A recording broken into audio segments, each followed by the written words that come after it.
crisis de Stock-Adams. Cuando un paciente tiene una frecuencia cardíaca baja y el electro tiene bloqueo AV completo, decimos que tiene una crisis de Stock-Adams. Es decir, el paciente habitualmente camina y se cae. Lo habitual es una persona de más de 60 años, diabético, hipertenso, colesterol alto, que tiene frecuencias muy bajas. Y cuando quiere hacer un poquito más de ejercicio, caminar más rápido, por ejemplo, ya no puede y se cae. Tiene un síncope, pérdida de la conciencia. No es común que tenga relajación de esfínter, habitualmente se cae y se recupera inmediatamente. En jóvenes los podemos encontrar, sí, pero es muy raro. Habitualmente es de tipo degenerativo. Y en el electrocardiograma tiene un bloqueo AV completo. A veces también usamos el término cuando tiene frecuencias bajas, menos de 40, aunque no tenga bloqueo AV completo en el electro, pero que sea frecuencias bajas por cualquier otra cosa. Pero lo más común es que tenga bloqueo AV completo. Cuando tienen frecuencias como de 20, a veces nada más se levantan de la cama y se caen. Y se repite varias veces. Cada que lo hace, sucede. Esa es la diferencia es decir, con pequeños esfuerzos de acuerdo a la frecuencia cardíaca. Si tienen, por ejemplo, 30 o menos, con pequeños esfuerzos. Cuando tienen arriba de 35, 40, quieren caminar un poquito más rápido y se caen. ¿Sí ven la pantalla o no? Sí, doctor. Sí, doctor. ¿Sí? El síncope neurocardiogénico es que lo tienen ustedes que leer para ver por qué primero se activa el simpático y después el sistema parasimpático. Esto se conoce como reflejo de Bensol-Harrich. Tienen que leerlo para entenderlo. Son síncopes habitualmente en jóvenes. Las palpitaciones no tienen ninguna discusión. Clínicamente el paciente siente que tiene un latido anormal, por ejemplo, extrasístoles ventriculares, que son las más comunes. Algunos pacientes que tienen fibrilación auricular también de repente tienen sensación y nos dicen: doctor, mi corazón late en forma irregular. Hay que tomar un electrocardiograma para ver qué trastornos del ritmo tiene. El pulso arterial. Nosotros cuando escuchamos el corazón, una mano en el estetoscopio y la otra mano en el pulso. Es la única de saber, de manera de aprender si el pulso es normal, está de mayor intensidad o de menor intensidad. O sea, eso hay que hacerlo. Nos dicen que el pulso tiene una elevación rápida y una muesca anacrótica y un descenso más lento. Pero habitualmente no le ponemos nada de eso. Lo ponemos normal, disminuido o aumentado. Pulso hipercinético, cuando lo encontramos muy rápido, o sea, más que rápido, más intenso. Y el pulso Bisperience, ese sí lo tenemos que, cuando menos, conocer, cuando menos en teoría. El pulso tiene dos picos, el nombre dice Bisperience, y los dos picos son en sístole. Bisperience y tiene dos picos en sístole. Y una de las causas que lo produce es la miocardiopatía hipertrófica obstructiva, una enfermedad que después vamos a ver que es relativamente rara, pero sí se puede encontrar en algunos casos. Pulso Bisperience, dos picos en sístole, miocardiopatía hipertrófica obstructiva. Y la estenosis aórtica, hay un pulso lento, o sea, de poca intensidad y que tarda más, por eso se llaman tardus heparus. Esto es estenosis aórtica grave. Y es decir, un pulso de intensidad, este es lo normal, de intensidad menor, pero tarda más. Y el pulso dicrótico, fíjense, dos picos, uno en sístole y otro en diástole. En realidad esto lo vemos más por curiosidad, pero en la clínica es muy difícil saber si es un pulso bisferiens, 2 picos en sístole, excepto cuando tenemos el diagnóstico de miocardiopatía hipertrófica obstructiva. Y el pulso dicrótico, 2 picos, uno en sístole y otro en diástole. Son las diferencias. D2, uno en sístole y otro en diástole. Bisferiens, 2 en sístole, 2 picos en sístole, 2 ondas. Pulso alternante, cuando una pulsación es más alta y otra más baja, más alta y más baja. Un pulso de mayor intensidad, otro menor, esto es alternante, que va alternando, uno de mayor intensidad y otro de menor intensidad. Igual a la palpación es complicado si no estamos acostumbrados a palpar el pulso normal. Y el que sí se tiene que aprender siempre y que a veces lo vemos es el pulso paradójico. Fíjense bien, pulso paradójico. Se llama pulso paradójico, pero fíjense bien. Se define como la disminución de más de 10 milímetros de mercurio de la presión arterial. Es decir, el pulso paradójico lo vamos a obtener tomando la presión, ¿verdad? Disminución de más de 10 milímetros de mercurio de la presión arterial sistólica con la inspiración profunda. Y cada que hablamos de pulso paradójico, pensamos en taponamiento cardíaco. Como ven, aquí hay otras causas, pero siempre nos lo van a preguntar cuando el paciente tenga taponamiento cardíaco. ¿Qué es el pulso entonces paradójico? Es la disminución de la presión arterial sistólica más de 10 milímetros durante la inspiración. Le tomamos la presión normal al paciente y ya sabemos cuánto es la sistólica. Desinflamos el galvanómetro y lo inflamos nuevamente. Y le decimos que inspire en forma profunda y vamos viendo cuántos milímetros de mercurio baja nuevamente con la presión sistólica, es decir, disminución de la presión sistólica más de 10 milímetros de mercurio durante la inspiración. ¿Qué debemos de pensar? Taponamiento cardíaco. El pulso yugular, fíjense, el pulso venoso yugular, todos sabemos que las venas no laten. Lo que sí nosotros vemos en cardiología siempre es explorar el cuello buscando si hay ingurgitación yugular.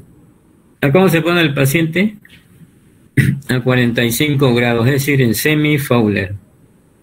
45 grados y vemos sobre todo el lado derecho del cuello. A ver la vena yugular externa, si está ingurgitada o no. Todos los libros nos dicen que sí se puede medir, ¿verdad? Y aquí está dónde es que se mide. La altura máxima en la que se aprecia el latido yugular con respecto al ángulo de Luis, que está a unos 5 centímetros en la aurícula derecha. Normalmente a 3 centímetros por encima de este. Esto no lo hacemos en la realidad. Nunca he visto que midamos a cuánto está el pulso yugular. No lo hacemos, por eso no lo paso.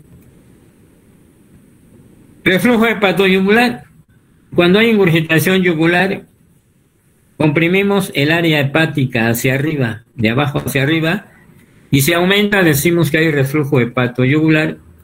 Ya habíamos comentado que la tríada clásica, insuficiencia cardíaca derecha, ingurgitación, hepatomegalia, y ahora le agregamos reflujo hepatoyugular y edemas. El signo de Kussmaul es el aumento de la presión venosa yugular con la inspiración.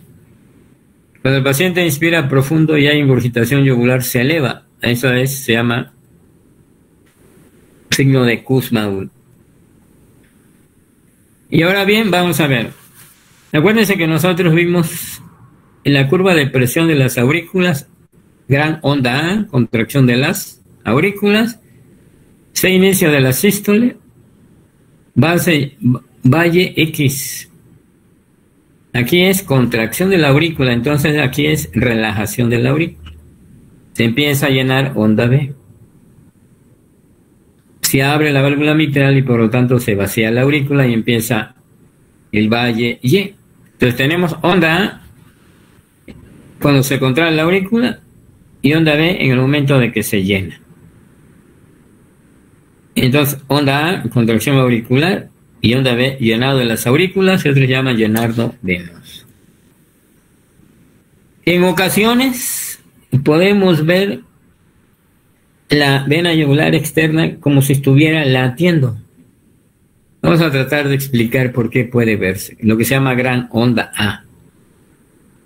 Cuando hay una estenosis aórtica, estenosis de la válvula tricúspide, no se abre en forma completa.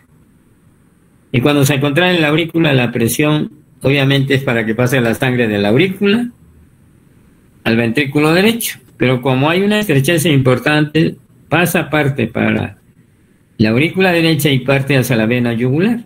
Y entonces, en cada latido, vemos que pasa sangre en la aurícula en el momento de la contracción auricular hacia el cuello. Y vemos como si las venas estuvieran latiendo. En forma importante, gran onda B. Y hay otras causas. Ahora, gran onda B. Esto a veces lo podemos ver. Primero vamos a explicar. De repente encontramos pacientes que tienen sobre todo cardiopatías, enfermedad pulmonar obstructiva crónica, cualquier problema pulmonar crónico, y vemos que el cuello como si estuviera latiendo. ¿A qué se debe? Fíjense bien. Si el corazón está dilatada la válvula tricúspide, en el momento que se contrae el ventrículo pasa sangre hacia la válvula pulmonar, hacia la arteria pulmonar, pero también al cuello. Entonces se necesita que exista una dilatación del anillo de la válvula, dilatación o insuficiencia valvular de la tricúspide. ¿Qué pasa con los problemas pulmonares? Primero se hipertrofia el ventrículo y después se dilata. Dilata el anillo de la válvula tricúspide. Entonces, cuando se contrae el ventrículo va a pasar sangre hacia la arteria pulmonar, pero también hacia los vasos del cuello. Y entonces nosotros, si nos fijamos bien, parece que la sangre de repente, de abajo hacia arriba, dilatará la vena yugular externa y ya se llama gran onda B cañón. Dije en el momento de la contracción auricular, cuando se está llenando la aurícula. Este es el que vemos ocasionalmente en los pacientes pulmonares crónicos. Cuando están descompensados lo vemos 1 o 2 días y después desaparece cuando lo compensamos. Entonces decimos estenosis tricuspidia, gran onda A, insuficiencia tricuspidia, gran onda B. V. Y ahora bien, llegamos a lo que siempre hacemos nosotros, explorar. Inspección, palpación, percusión y auscultación. De esto, ¿qué hacemos en la realidad todos los médicos? Auscultación, mal que bien, pero ponemos el estetoscopio a nivel del área precordial. Deberíamos de hacer todo, pero no lo hacemos. Sin embargo, vamos a hablar. Como cualquier órgano, primero debe de inspección, palpación, y en la palpación lo que buscamos, ¿dónde está el ápex? El ápex sí se busca. ¿Dónde? Vamos a encontrar, obviamente, un corazón normal, quinto espacio intercostal y línea medio clavicular. Como una moneda de 2.5 centímetros, moneda de 5 pesos, yo creo. 2.5 centímetros. Se busca. Si el ápex lo vemos hacia arriba, decimos punta arriba del corazón, crecido ventrículo derecho. Y punta abajo, hacia afuera, ventrículo izquierdo. Entonces, el ápex, sí he visto, sobre todo los cardiólogos a la palpación, buscan el ápex. Pero ¿por qué la mayoría de la gente no lo busca? Porque quieren una radiografía de tórax para ver si hay cardiomegalia.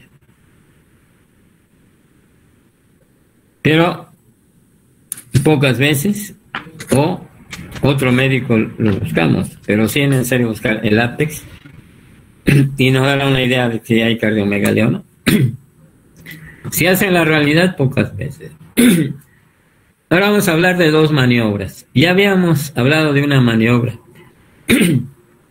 A ver, ¿quién me dice? Una maniobra para aumentar el retorno venoso. ¿En el decúbito o de pie? ¿Cuál de estas dos maniobras aumenta el retorno venoso? ¿Sin decúbito? El decúbito. Y el decúbito lo aumenta y al ponerse en bipedestación o de pie, como llamamos comúnmente, disminuye el retorno venoso. Otra maniobra más. Maniobra de Valsalva. Más o menos la vamos a describir aquí. Se dice se procede a una inspiración fuerte, se mantiene el aire contra la glotis cerrada y después se expulsa el aire y relajación de músculos torácicos. Si no entendimos, cualquiera entiende esta imagen que es una maniobra de Valsalva. ¿Pero qué produce la maniobra de Valsalva? Disminuye la frecuencia cardíaca y la presión arterial, por lo tanto el retorno venoso disminuye. Ya tenemos dos maniobras que disminuyen el retorno venoso. Maniobra de Valsalva y al ponerse de pie, es decir, en bipedestación. Y hay maniobras de Valsalva también modificada que puede hacerse de otra manera. La maniobra de cuclillas, ¿qué hace? Aumenta, al ponernos en cuclillas, comprimimos las venas que se encuentran en las piernas. Y también se eleva la resistencia vascular periférica y por tanto aumenta el retorno venoso. Dos maniobras que aumentan el retorno venoso. Uno, en el decúbito al acostarse el paciente y maniobra de cuclillas. Inspección. Debemos de inspeccionar a ver más o menos si hay deformidad del tórax, si hay algún latido que es anormal que veamos, etc. Si hay un abombamiento, ¿verdad? También en algunas cardiopatías congénitas. Los abombamientos en los recién nacidos o en el niño se debe a que llega mayor volumen al ventrículo derecho. Acuérdense que dijimos que el ventrículo derecho está atrás del esternón. Y si se empieza a crecer, obviamente, en el niño o en el recién nacido, sobre todo cuando no se ha osificado, existe abombamiento del tórax. Cardiopatías congénitas, donde llega mayor volumen, donde llega y crece el ventrículo derecho.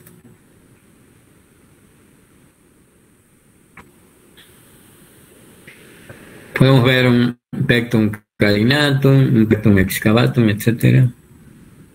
El APEX, ya dijimos, quinto espacio intercostal, línea medio clavicular, su amplitud 2.5 centímetros aproximadamente, y lo debemos de palpar. Si crece el ventrículo derecho, el APEX se desplaza hacia arriba, y si crece el ventrículo izquierdo, hacia abajo y hacia afuera, es decir, punta abajo del corazón, ventrículo izquierdo, punta arriba, ventrículo derecho. Palpación. ¿Cuándo palpamos? Si yo encuentro soplos, tengo que poner la mano. Pero no los dedos, sino la palma de la mano, sobre todo donde se unen los dedos. Con la palma de la mano, esa zona la ponemos cuando hay algún soplo. Sobre todo intenso, para ver si palpamos las vibraciones de ese soplo. Y la palpación de esas vibraciones se llama frémito. Entonces, también a veces palpamos cuando hay un pulso muy intenso y vamos a sentir que el corazón está latiendo de forma más enérgica. O cuando le llega mucho volumen al ventrículo izquierdo también.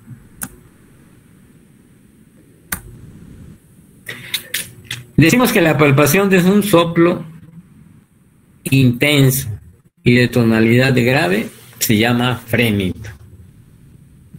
¿Qué son los soplos? Los soplos pues son flujos turbulentos y cuando este es intenso produce vibraciones conocidos como frémito. Vemos que dice la palpación de un soplo, bueno, en forma orgánica, la palpación que produce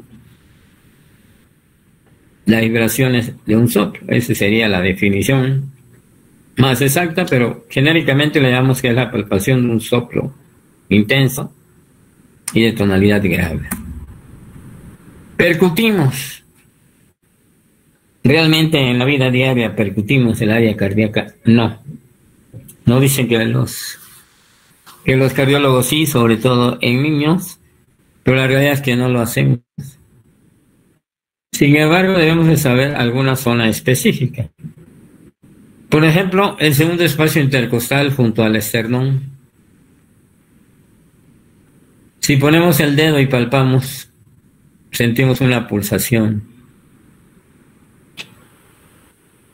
Percutimos si hay una zona de matidez, más o menos de 2 centímetros o más. Indica que el tronco de la arteria pulmonar está dilatada. Y si ponemos en el estetoscopio un soplito, se llama complejo pulmonar de Chávez. ¿Cuándo lo hacemos? Rarísimamente. Yo a veces lo hago, pero la mayoría de la gente nunca ha visto que lo haga. Auscultación, siempre auscultamos. No sabemos qué encontramos, pero siempre auscultamos. Debemos de aprender a auscultar. ¿Qué pacientes vamos a auscultar? Todos los pacientes que tengamos, debemos de auscultar el corazón. Si va por una herida en un brazo, hay que auscultarlo. Por todo lo que llegue, es parte de la exploración general del paciente. Ya dijimos que el primer ruido se debe al cierre de las válvulas AV, auriculoventriculares. Focos de auscultación. Segundo espacio intercostal junto al esternón del lado derecho, foco aórtico. Segundo espacio intercostal junto al esternón del lado izquierdo, foco pulmonar. Apex, línea medio clavicular, quinto espacio. Tricúspide, entre el quinto o cuarto espacio junto al esternón del lado izquierdo. Aunque en los longilíneos puede estar en la base del apéndice gifoide. Y tenemos otro foco, que se llama foco aórtico accesorio. Tercer espacio intercostal junto al esternón del lado izquierdo, es decir, debajo del pulmonar.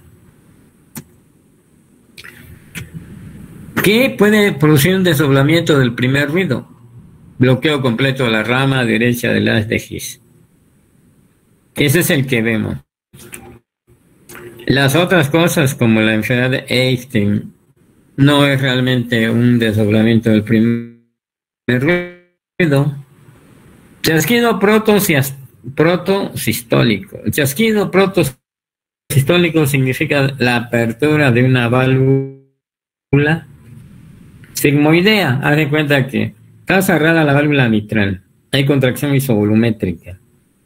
La presión abre la válvula aórtica o pulmonar, de acuerdo al lado que esté patológico. Y si está esclerótica va a sonar cuando se abra. Ese chasquido protosistólico quiere decir que está junto, es inmediatamente en el momento de la sístole, protosistólico.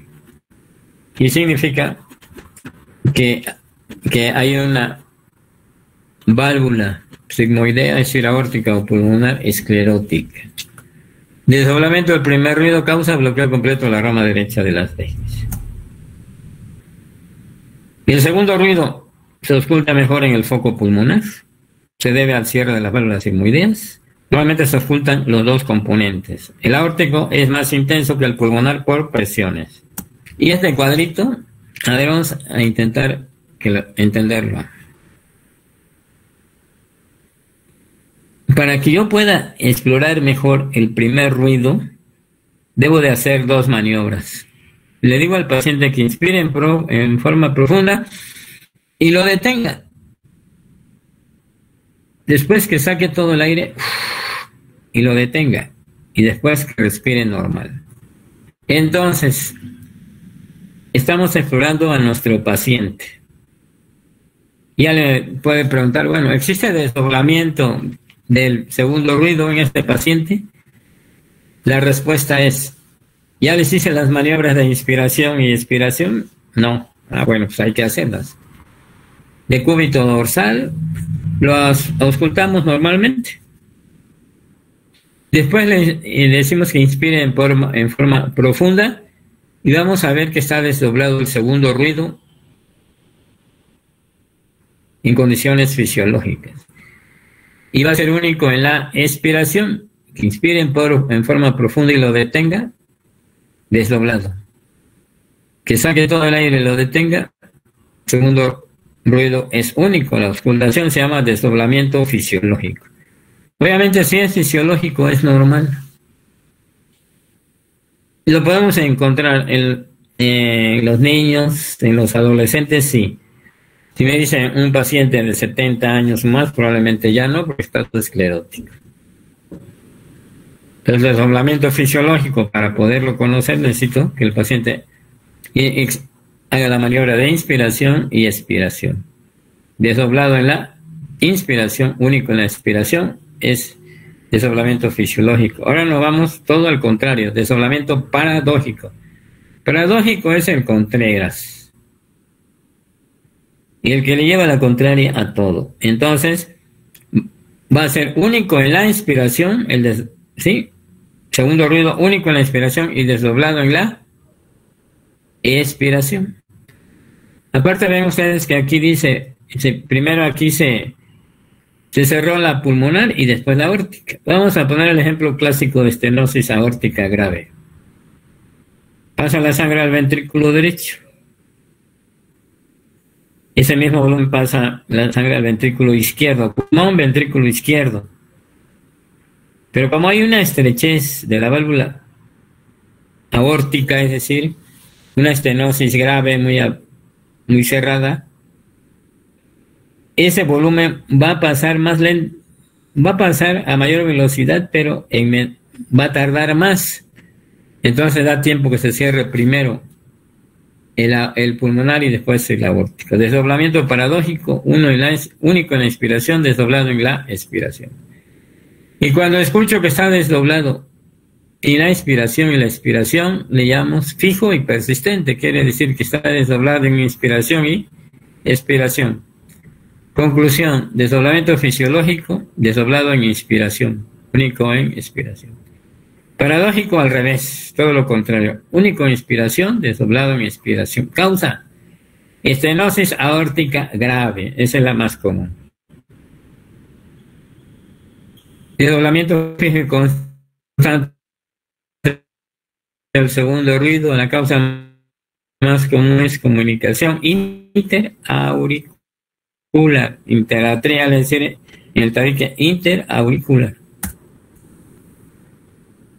Otra causa del desdoblamiento paradójico, ya dijimos, estenosis aórtica grave, pero también bloqueo completo de la rama izquierda de las de His. Entonces debemos de saber lo siguiente: el segundo ruido está desdoblado en la inspiración y la expiración. Eso es fisiológico en adultos y jóvenes. Único en inspiración y desdoblado en expiración, paradójico. Desdoblado tanto en inspiración como expiración, fijo y constante, comunicación interauricular y bloqueo de la rama derecha con insuficiencia cardíaca derecha. Pero lo más común, ya dijimos, comunicación interauricular. Desdoblamiento paradójico, estenosis aórtica grave, bloqueo completo de rama izquierda de las de His. En ocasiones encontramos el tercer ruido. Ya habíamos comentado que el tercer ruido se produce por un llenado ventricular rápido, muy acelerado o voluminoso. O en los adolescentes y niños es normal. Si llega mucho volumen o muy acelerado, entonces llamamos tercer ruido y habitualmente produce el galope 3R. Y el cuarto ruido es en el momento de la contracción auricular cuando hay un ventrículo rígido, es decir, cuando está hipertrófico o isquémico. El cuarto ruido nunca lo vamos a encontrar cuando existe fibrilación auricular. ¿Y qué es un galope? Son ruidos de 3 tiempos. Que a la auscultación los clásicos le pusieron que produce como la cadencia del galopar de un caballo. El galope es, en la insuficiencia cardíaca, habitualmente hay galope. Cuando hay fiebre, hay galope. Entonces encontramos 3 ruidos que pueden ser 3R o 4R. Si estoy con un paciente que hay mucho volumen circulando muy acelerado, será 3R. Pero si hay un ventrículo rígido, será el cuarto R. Ahora fíjense bien, el galope 3R también se conoce como protodiastólico o ventricular. Ya hemos comentado el llenado ventricular rápido. En cambio, el cuarto ruido se llama auricular o presistólico porque está antes de la sístole y se debe en el momento de la contracción auricular. Esos son los galopes.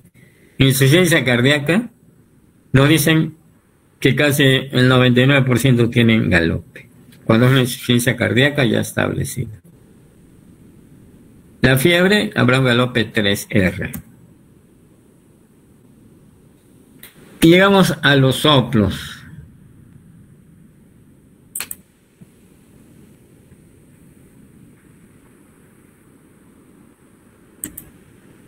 ¿Alguna pregunta o comentario hasta dónde vamos? Hemos visto puras... Doctor, yo tengo una duda. Datos clínicos aislados, datos clínicos aislados, sí. Sí. Yo tengo duda, es que no me quedó clara la diferencia entre la onda B y la onda A grande. Si hay una insuficiencia tricuspidia, es decir, que en el momento que se contraiga el ventrículo va a pasar sangre hacia la arteria pulmonar, eso es normal, y no debe de pasar a través de la válvula tricúspide porque está cerrada. Pero como hay un defecto y la presión del ventrículo es fuerte, esa sangre va del ventrículo derecho, parte a la arteria pulmonar y la otra parte a la aurícula derecha y asciende por la vena yugular. En cada latido tú ves que la vena yugular se mueve, pero debe ser una insuficiencia tricuspidia grave o alguna otra causa. Pero eso es lo que podemos ver en la clínica más común. Y la otra es onda a cañón, es decir, cuando hay una estenosis tricuspidia, si está muy cerrada la válvula tricúspide, en el momento que se contraiga la aurícula, en la presístole le va a mandar sangre. Y el objetivo es pasar la sangre de la aurícula derecha al ventrículo derecho. Pero como está estrecha la válvula, pues no la puede pasar. Y entonces igual pasa parte al ventrículo derecho y parte a la vena yugular. Porque la presión se transmite en todas direcciones. Entonces, en cada latido ves que la vena yugular hay un movimiento, que es lo que se llama pulso yugular o gran onda A o gran onda B. Hay otras causas, pero hay que ver si es en el momento de la contracción auricular o en el momento que está llenando la aurícula. Sería gran onda B.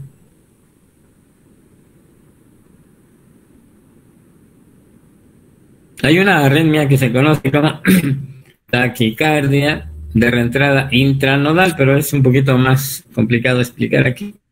Es decir, el estímulo Un estímulo de reentrada es aquel que va rapidísimo. Entra por el nodo AB porque está juntito y pasa el estímulo al ventrículo y se contrae el ventrículo con una frecuencia más de 150.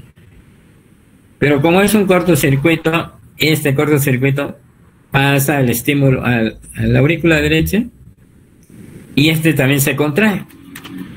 Se contrae en el momento que se contrae el ventrículo. Por lo tanto, vamos a ver el cuello que se contrae. Es una gran onda A. Y lo que en esta arritmia de que se llama nodal de reentrada se conoce como, los españoles le pusieron el signo de la rana porque ven que el cuello estuviera moviendo las venas del cuello.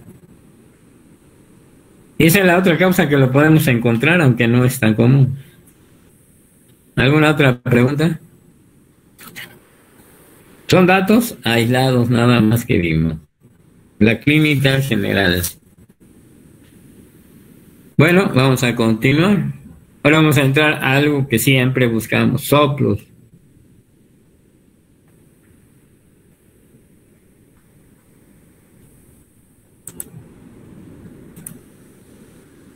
¿Qué son los soplos en sí? Los soplos son flujos turbulentos. Es lo que tenemos que saber, es un soplo. Fenómenos acústicos producidos por la conversión de un flujo laminar normal a un flujo turbulento dentro de las cavidades cardíacas, es decir, problemas valvulares o por algún defecto. Vamos a ver entonces, soplos son flujos turbulentos.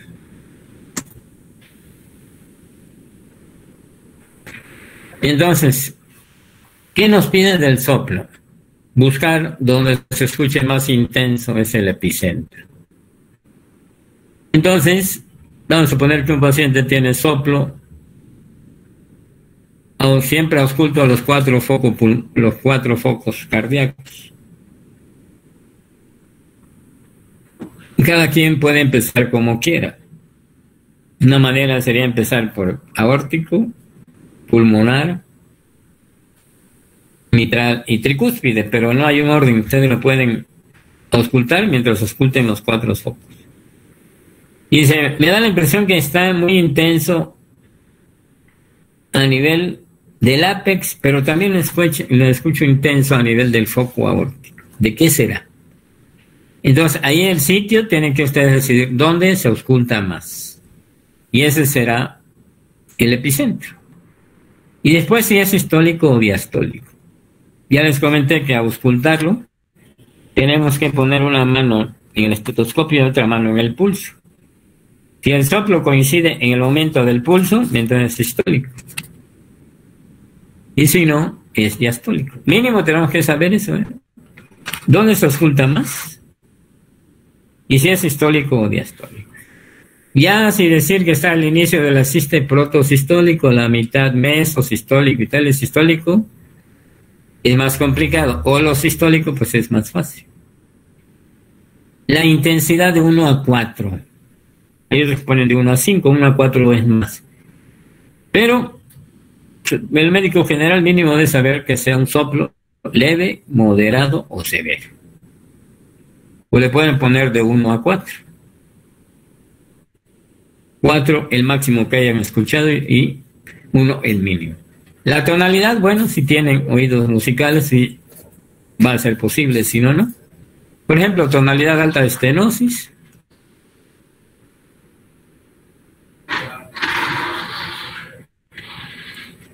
Tonalidad suave, insuficiencias, pero esto es relativo, ahorita lo vamos a ver. Importantísimo, ¿dónde se irradia el soplo? El soplo se irradia hacia dónde se dirige el flujo turbulento. El ejemplo que le estaba poniendo, tengo un soplo intenso que me parece que es aórtico, sistólico que es aórtico o mitral. Le pongo el estetoscopio en el cuello y si se irradia al cuello, digo que es una estenosis aórtica. Pues sencillo, ¿no? Diferenciarlo. No se irradia al cuello, lo pongo en decúbito lateral y si se observa más, pues fue mitral. ¿Y esto qué quiere decir? que cada foco de auscultación tenemos que saber qué maniobra lo exacerba para poder realizarla. No lo vamos a hacer en todos, nada más cuando pensemos que esa válvula es la alterada. Entonces vamos a empezar válvula por válvula. Pero todavía no. Los soplos, pues hay soplos que llaman inocentes. Y los soplos por un daño valvular o orgánico, es decir, hay un daño estructural. Y hay otros soplos de hiperflujo o funcionales que vamos a ver después.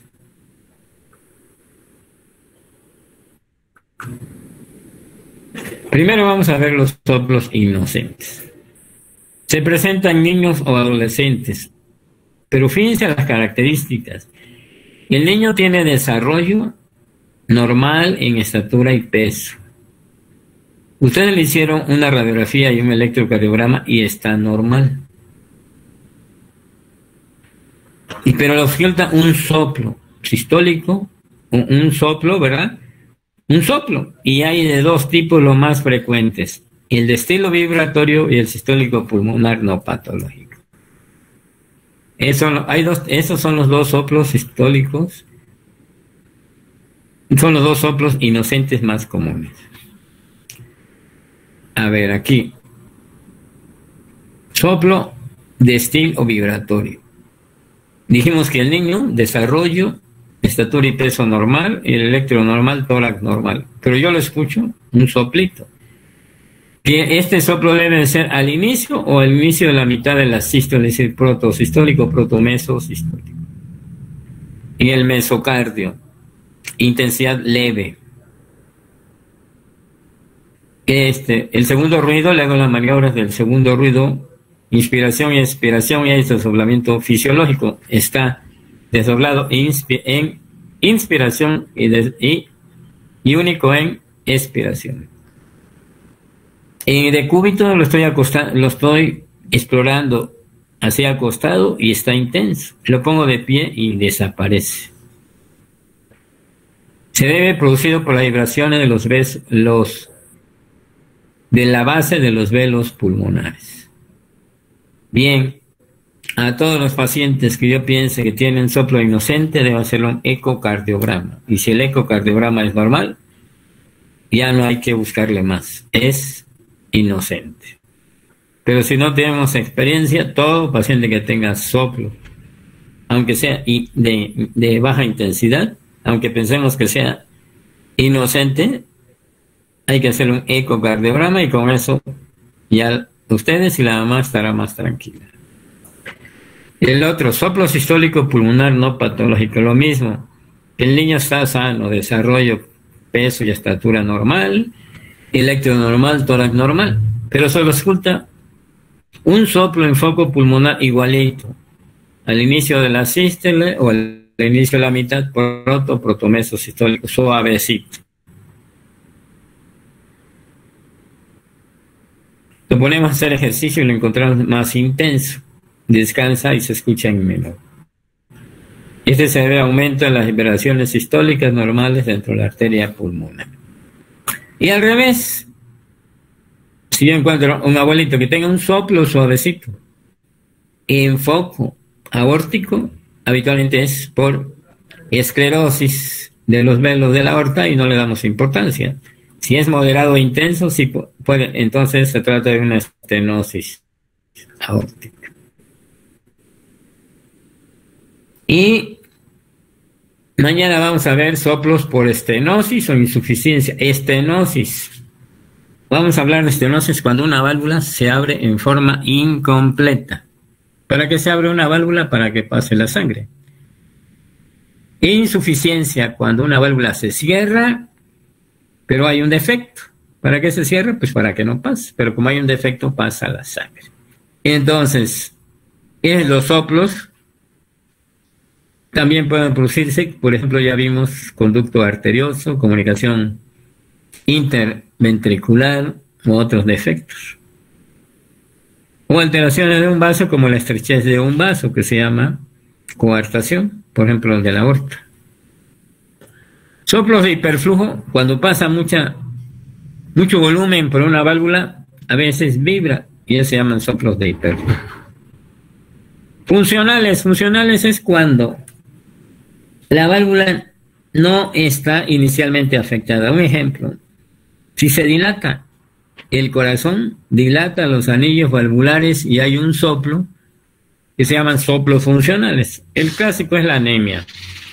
Un paciente con anemia le escucha un soplo sistólico en foco mitral. Corregimos la anemia y desaparece. Ese fue un soplo funcional. Por dilatación nada más del anillo de la válvula por el volumen acelerado que tiene este paciente. Entonces, funcionales, originado por la distorsión del aparato valvular consecutivo a una alteración funcional. El ejemplo clásico es de la miocardiopatía dilatada, pero la válvula no tiene problema, está bien, pero el anillo se dilató, entonces no captan en forma adecuada la válvula. Chasquido protosistólico ya lo vimos, ¿no? Que es la apertura normal, cuando una válvula sigmoidea aórtica pulmonar produce ruido al abrirse. Y ya mañana empezamos con los soplos de estenosis e insuficiencia mitral.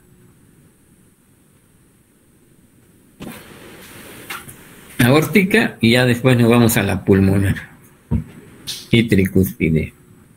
Bueno, algún comentario, son nada más datos clínicos aislados y algunos ejemplos de cada uno de ellos. Bueno, nos veremos mañana para ver ya los soplos de las válvulas, estenosis e insuficiencia. Hasta luego.